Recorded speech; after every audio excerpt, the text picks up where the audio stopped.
kira-kira dari kanker-kanker tersebut disebabkan oleh apa ya dok? Misalnya kanker payudara disebabkan oleh apa? Kanker serviks dan juga kanker indung telur itu disebabkan oleh apa ya dok? Kalau kanker payudara yang punya peran cukup besar menjadi penyebab faktor genetik, turunan ya dok ya. Itu bisa dicari gennya di laboratorium. Baik dok. Kalau kanker serviks yang peran besar untuk menjadi penyebab itu virus HPV, virus human papilloma virus. Ini yang perannya besar untuk menyebabkan kanker serviks. Iya, dok. Kalau kanker indung telur, sepanjang yang saya tahu nggak ada penyebab yang khusus, yang spesifik gitu ya. Tidak dari makanan, tidak dari gaya hidup, pola hidup, enggak. Jadi kanker ovarium kalau ditanya penyebabnya apa, sulit untuk memastikan. Baik, ya. dokter. Namun apapun penyebab dari kanker payudara, indung telur maupun mulut rahim, menurut saya yang perlu diwaspadai adalah kemungkinan kejadian kankernya. Jadi yang mesti dipikirkan oleh pasien justru deteksi dininya. Iya, dok. Sebab punya faktor genetik atau nggak punya faktor genetik itu bukan berarti bisa terhindar 100% dari kena kanker. Ya, jadi lebih baik daripada mencari penyebab, lebih baik fokus pada pencegahan. Gitu. Baik, ya. Contohnya orang yang punya faktor genetik kanker payudara, misalnya ada ibunya kanker payudara, itu belum tentu anaknya kena. Memang resikonya lebih besar, ya, jadi harus lebih hati-hati. Sebaliknya orang yang nggak punya keluarga keturunan kanker payudara bukan berarti terhindar 100%. Jadi tetap punya keturunan atau nggak punya keturunan harus periksa setahun sekali. Baik, gitu ya.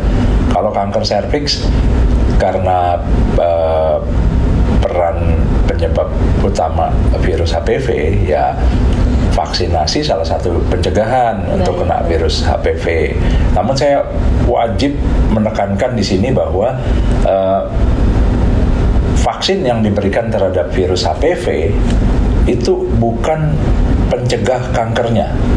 Jadi orang yang sudah divaksin anti HPV tidak terjamin untuk terkena kanker bebas dari kanker. Iya, jadi tetap akhirnya yang utama adalah melakukan pap smear rutin setahun atau 2 tahun sekali paling telat ya.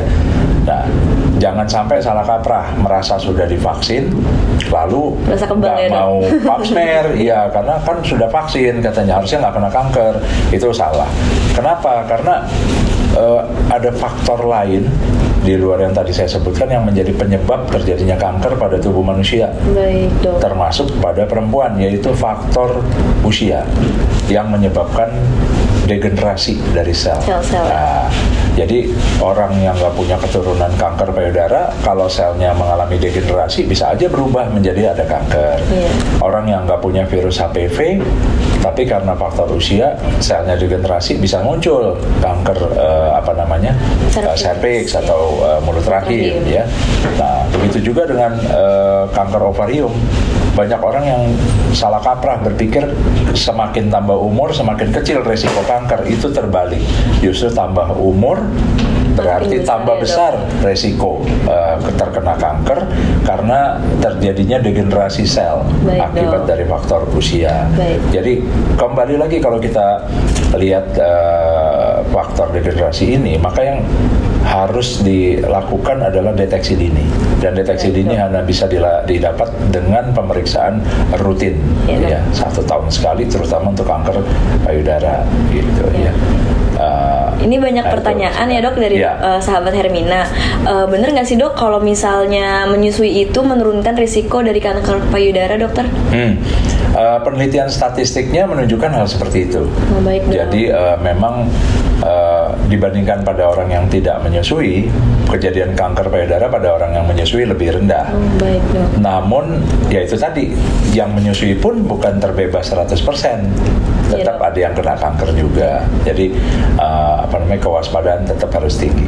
Tapi itu juga menunjukkan bahwa memberikan ASI kepada bayi ya itu sangat dianjurkan karena punya peran menurunkan resiko walaupun tidak menihilkan resiko. Bukan menghilangkan ya, ya. Dok ya.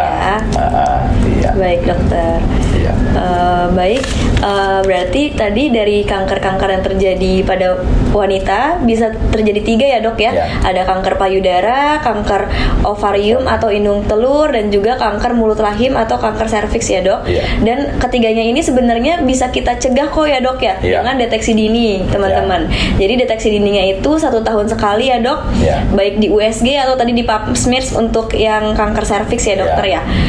Jadi lebih baik kita mencegah terlebih dahulu teman-teman daripada mengobati ya dok. Karena kalau misalnya sudah, kan biasanya sering ya dok pasien-pasien datang kalau misalnya udah grade-nya tuh atau sudah lebih parah ya dok ya, sudah grade 2B ke atas itu sudah lebih parah teman-teman. Nah jangan sampai kita mengalami hal seperti itu ya dok.